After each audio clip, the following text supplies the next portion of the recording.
15. The Christian Way.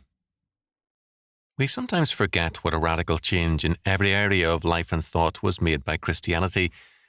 As one scholar observed, those who were the closest to the gods in Homer weren't the poor nor the meek, but the strong and the powerful. Greek philosophy and popular thought didn't consider the potential for goodness in the poor. According to Professor A.R. Hand, pity was essentially linked with fear.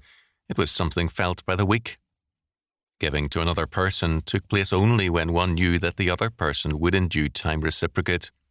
Envy prevailed, and men feared to appear wealthy. Our Lord reversed the prevailing moral order. His command was, "Give, and it shall be given unto you. Good measure, pressed down and shaken together and running over, shall men give into your bosom." Luke 6:38. Matthew 6:1 says that it is our Father in heaven who will reward us by his providence. And if ye do good to them which do good to you, what thank have ye? For sinners also do even the same. Luke 6:33. Over the centuries, one of the unexpected kindnesses of Christians was that they asked people who were unable to reciprocate the invitation to share their dinner. The poor were thus welcomed to the table by richer believers. We're now on the road back to paganism. We pay little attention to our Lord's commandments concerning charity and brotherly love.